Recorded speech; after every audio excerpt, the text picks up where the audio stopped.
You just fought in the UFC. You won. Your hand got raised. The crowd cheered. And 2 hours later, Ferraris, private jets, a mansion somewhere near Vegas. That's the picture people have in their head.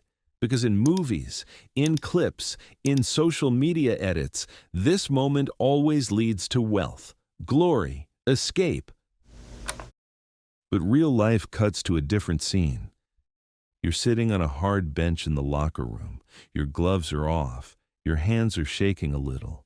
Ice is pressed against your face, and your ribs feel like someone parked a truck on them. The noise is gone now. No crowd, no music, just quiet. You pull out your phone, not to celebrate, to check something. You open your bank app, refresh again, and that's when the thought hits you. Wait, that's it?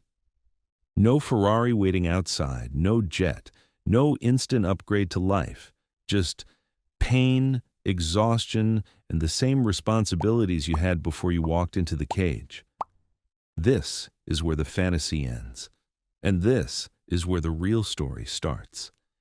Because being in the UFC doesn't mean you've won life. It means you've earned the right to keep struggling, just at a higher level. People love to talk about the grind, but they rarely understand what that word actually covers. Before the UFC ever knew your name, you were fighting wherever someone would book you. Small promotions, regional shows, cages set up in school gyms and community centers. Half the audience didn't know the rules. The other half just wanted to see blood. Back then, fame wasn't the goal. Every average fighter was chasing opportunity. Fights paid a few $100s, sometimes $1,000 if the promoter was generous, and sometimes nothing at all. When the fight ended, it wasn't glory waiting. It was going back to whatever job kept the lights on and the bills paid. Almost every fighter has one. Construction, warehouse, security, coaching. Something that pays the bills while your body takes damage for a future that isn't guaranteed. This is where people say, you chose this yourself. And they're right. But choosing it doesn't make it easy. You trained before work. You trained after work. You skipped social events. You missed birthdays. You told yourself it was temporary. Every win felt like progress. Every loss felt like falling back to zero. Then the phone calls start. Short notice fights, bad matchups, short camps. Every average fighter says yes anyway, because momentum matters more than comfort. In this sport, no gets remembered longer than almost. And then the UFC call comes. Not cinematic, not dramatic, just business. We need a replacement. Can you make weight? There's no negotiation, no hesitation. You say yes. Everyone does. This is where the conversation usually gets awkward. Your first UFC contract probably looks like this: $10,000 to show, $10,000 to win, $20,000 total. On paper, that sounds solid, especially if you came from regional shows where you made a fraction of that. But paper lies, because that money gets divided fast.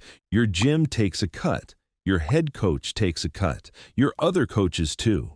Your manager takes 10% immediately. Taxes take their share. Then there are camp expenses, food, supplements, recovery, travel.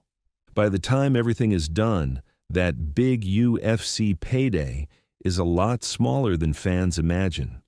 This is the moment fans don't like, because it ruins the illusion, because it forces a comparison between risk and reward, between damage and compensation.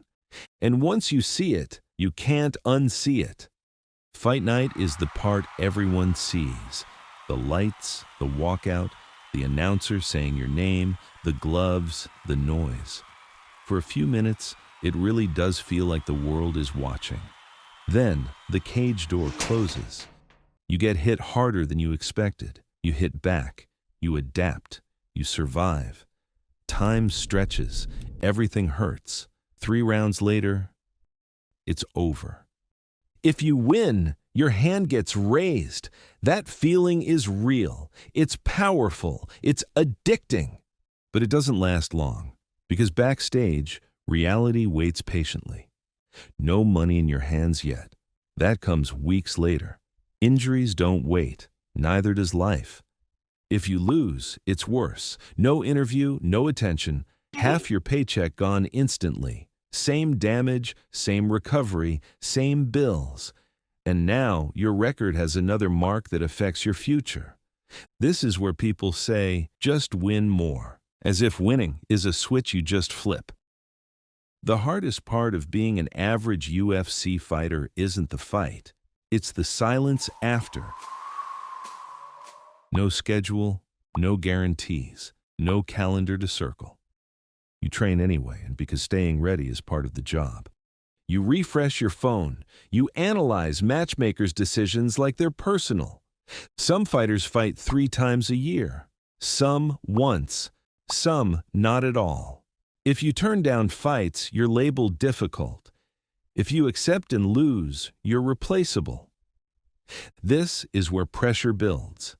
Financial pressure, mental pressure, physical pressure. You need to stay healthy, but you also need to stay sharp. You can't afford injuries, but you can't afford to look bad either. Between fights, you coach, you hold pads, you teach kids, you tell yourself it's temporary, you tell yourself the next fight changes everything.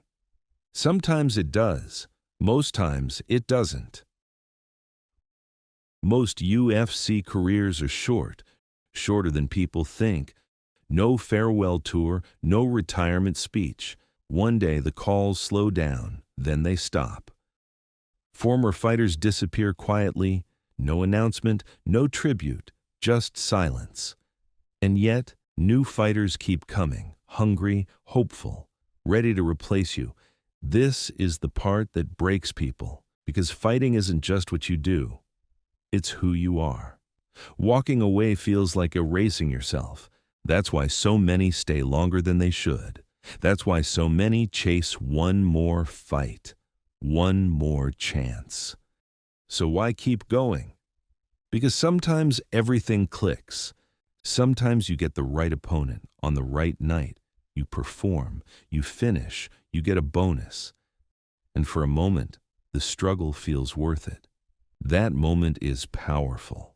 That moment keeps people chasing. It's not the money, it's not the fame. It's the belief that the next fight could be different. So when you watch a UFC card and see a fighter you barely recognize, remember this. They're not just fighting another person. They're fighting time, money, injuries, and uncertainty all at once.